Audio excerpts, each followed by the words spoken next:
நம்ம ஒரு விஷயத்துக்கு மேலே ஆசைப்படுறோம் அப்படின்னா அந்த விஷயம் நம்மளுக்கு கிடைக்கும்னு முழுசாக நம்புறப்போ கண்டிப்பாக அந்த விஷயம் நம்மளுக்கு கிடைக்கும். இந்த தத்துவத்துக்கு பேஸ் பண்ணி வந்த படம் தான் இது. ஸோ படத்தோட கதை என்ன அப்படின்னா, ஒரு ப்ராஸ்டியூஷன் ஏரியாவில் வளர்ற மன வளர்ச்சி இல்லாத அசிங்கமான ஒரு பையன் ஹீரோ.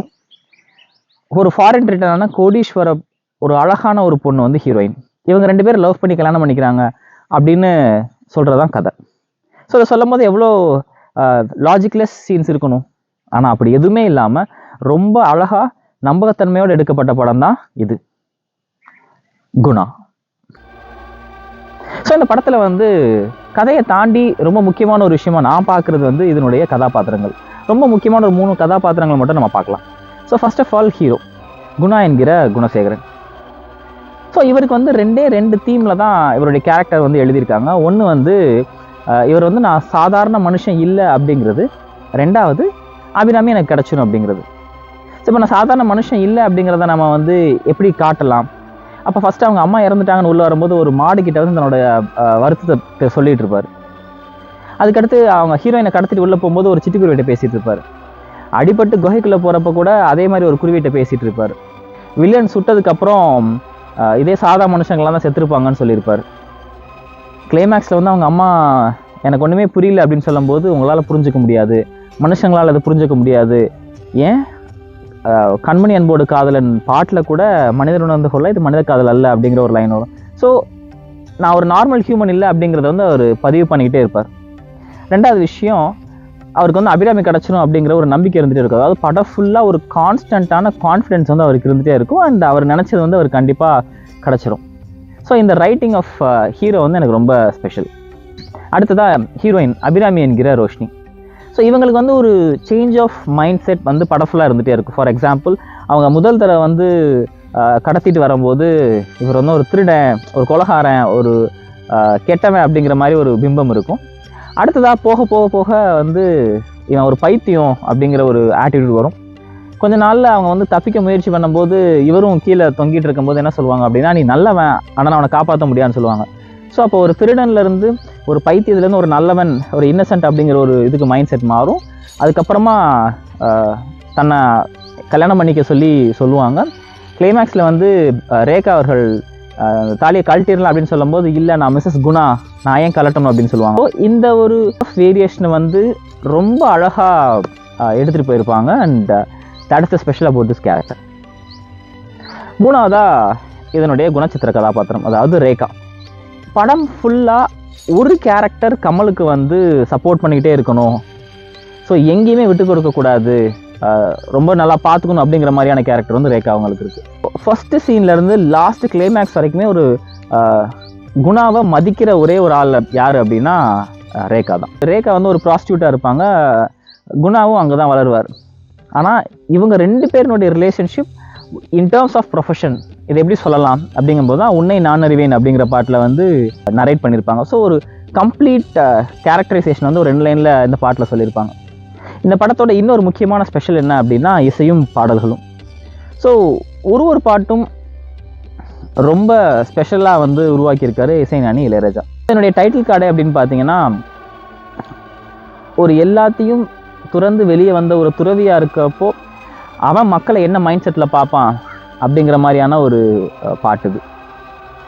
அப்பன் என்றும் அம்மை என்றும் அப்படின்னு சொல்லிட்டு. ஸோ நம்ம எல்லாருமே பாவிங்க தான், இந்த பாவப்பட்ட உலகத்தில் நம்ம செய்கிறது எல்லாமே பாவம் தான், அதை கழிக்கிறதுக்கு நம்ம திருப்பி இந்த உலகத்தில் வாழ்கிறோம் அப்படின்னு சொல்லி ஒரு செயின்ட் ரேஞ்சில் எழுதின சாங் தான் ஃபர்ஸ்ட் சாங். அடுத்ததாக அவங்க அம்மா திட்டாங்க அப்படின்னு சொல்லி கமல் ஃபீல் பண்ணும்போது ரேகா அவங்க வந்து கன்வின்ஸ் பண்ணணும். ஸோ எப்படி கன்சோல் பண்ணுவாங்க அப்படின்னா, உன்னை நான் அறிவேன், என்னை இன்றி யார் அறிவார். என்னதான் இந்த படத்தில் வந்து நிறைய பாட்டு இருந்தாலும் என்னோட ஸ்பெஷல் வந்து இதுதான். ஏன் அப்படின்னு கேட்டிங்கன்னா, இந்த பாட்டு வந்து 2 வெர்ஷன் இருக்குது. ஸோ ஒரே தருணத்தில் ஒரே கேரக்டருக்கு 2 பேர் கன்வின்ஸ் பண்ண போகிறாங்க. ஒன்று வந்து ரேகா, இன்னொன்று வந்து கமல்ஹாசனுடைய அம்மா. ஸோ இப்போ 2 பேருக்கும் ஒரே பல்லவியில் தருணத்தில் வந்து நரேட் பண்ணியிருப்பாங்க. ஸோ உன்னை நான் அறிவேன், என்னையின்றி யார் அறிவார், கண்ணில் நீர் வரிந்தால் என்னை என்று யார் துடைப்பார். இது வந்து காமனாக லைன் வந்துகிட்டே இருக்கும். அண்ட் சரணத்தில் வரும்போது தான் நீயோ வானம் விட்டு மண்ணில் வந்த தாரகை, நானோ யாரும் வந்து தங்கி செல்லும் மாளிகை அப்படின்னு சொல்லி முடிச்சிருப்பாங்க. இதுவே ரேகா போனதுக்கப்புறம் அவங்க அம்மா வந்து பாடுவாங்க அதே பல்லவியில், உன்னை நான் அறிவேன் அப்படின்னு சொல்லிட்டு. அவங்க என்ன பாடுவாங்க அப்படின்னா, தாய் பறவை மிதித்தால் சேய் பறவை நோவதில்லை காயமாவதில்லை. ஸோ 2 டிஃப்ரெண்ட்டான லைனில் அவங்களுடைய ரிலேஷன்ஷிப் எல்லாத்தையும் ரொம்ப அழகாக சொன்னதுக்காண்டி இந்த பாட்டு என்னுடைய ஆல் டைம் ஃபேவரட். அடுத்ததான் ஹீரோயின் இன்ட்ரொடக்ஷனுக்கு ஒரு சாங்.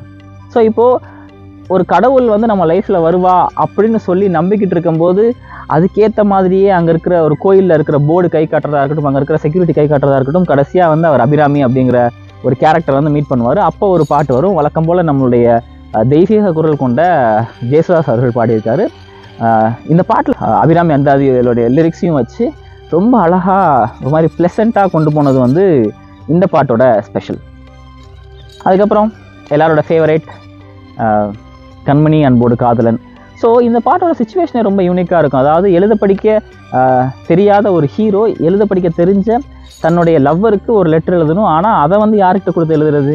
அப்போ அந்த எழுத படிக்க தெரிஞ்ச ஹீரோயின்ட்டே கொடுத்து எழுதுகிற மாதிரியான ஒரு சுச்சுவேஷன். அண்ட் இந்த பாட்டில் ரொம்ப மைன்யூட்டான ஒரு விஷயம் என்ன அப்படின்னா, அவருடைய இன்னசென்ஸை வந்து எப்படி காட்டுறதுன்னு சொல்லி ஒரு ஃப்ரேமில் அவர் பேப்பர் கொடுப்பாரு. பேப்பர் வந்து திருப்பி பார்ப்பாரு. அதாவது எது முன்னாடி எது பின்னாடி எது மேலே எது கீழே ஒயிட் பேப்பரில் அப்படிங்கிறது கூட எனக்கு தெரியாத ஒரு இன்னசென்ட்டான ஒரு கேரக்டர் அப்படின்னு இந்த காட்சியில் பதிவு பண்ணியிருப்பாங்க. அண்ட் ஜானகி அம்மா அவர்களோட குரலும் கமல்ஹாசன் அவருடைய குரலும் சேர்ந்து ஒரு கூஸ் பம்ப்ஸ் மொமெண்ட் வந்து நிறையா இந்த பாட்டில் வந்து வச்சுருப்பாங்க. இந்த படத்தில் எனக்கு ரொம்ப பிடிச்ச ஒரு சீன், எல்லா சீனுமே ரொம்ப பிடிக்கும், ஆனால் ரொம்ப ரொம்ப ரொம்ப பிடிச்ச நான் ரொம்ப அட்மையர் பண்ண ஒரு சீன் என்ன அப்படின்னா, அவர் வந்து ஹீரோயினை கடத்திட்டு வந்துடுவார். வந்ததுக்கப்புறமா ஹீரோயின் ரொம்ப பதட்டத்தில் இருப்பாங்க. ஆனால் இவர் கீழேருந்து எக்ஸ்பிளைன் பண்ணிக்கிட்டே இருப்பார். ஸோ இங்கே வந்து நாட்டுக்கோழி கிடைக்கும், காட்டு மாடு வரும், அதெல்லாம் வந்து நம்ம சாப்பிட்லாம் அப்படின்னு சொல்லிட்டு இருக்கும்போது இந்த சுச்சுவேஷனில் ஹீரோயின் வந்து வீட்டுக்கு உள்ளே இருப்பாங்க, ஹீரோ வந்து வீட்டுக்கு வெளியே இருப்பார். ஸோ வீட்டுக்கு வெளியே இருக்கிற ஹீரோக்கு நார்மலான ஒரு ஃப்ரேம் இருக்கும், வீட்டுக்கு உள்ளே இருக்கிற ஹீரோயினுக்கு வந்து ஒரு சினிமாட்டிக் லைட்டிங்ஸ் வந்து இருக்கும். ஸோ இப்போ என்ன அப்படின்னா, ஹீரோயினுக்கு பின்னாடி இருக்கிற உடஞ்சி போன ஸ்டெயின்டு கிளாஸ், ஒரு கலர்டு கிளாஸ் மூலமாக அவங்களுடைய ஹேர்லாம் க்ளோ ஆகி ஒரு ஏஞ்சல் ஃபீல் வந்து அந்த மொமெண்ட்டில் கிடைக்கும். அதுக்கேற்ற ஒரு பிஜிஎம்மும் பின்னாடி ரோல் ஆகும்போது, ஸோ இவர் பேசிகிட்டு இருக்கவர் நடுவில் ஸ்டாப் ஆகி அந்த கடவுளை பார்க்குறப்ப கிடைக்கிற எக்ஸைட்மெண்ட் வந்து அவர் கொடுப்பார். ஸோ இதை வந்து சினிமாட்டோகிராஃபி அண்ட் லைட்டிங், மியூசிக், அவங்களோட பெர்ஃபார்மன்ஸ், இது எல்லாமே இந்த சீனில் வந்து அதை ப்ரூவ் பண்ணியிருக்கும். ஆசைப்படுங்க, ஆனால் கிடைக்கும்னு முழுசாக நம்புகிற விஷயங்களுக்கு மட்டும் ஆசைப்படுங்க அப்படின்னு சொல்கிற இந்த படத்தை கண்டிப்பாக ஒரு தடவையாவது பாருங்கள். கமலஹாசனின் குணா.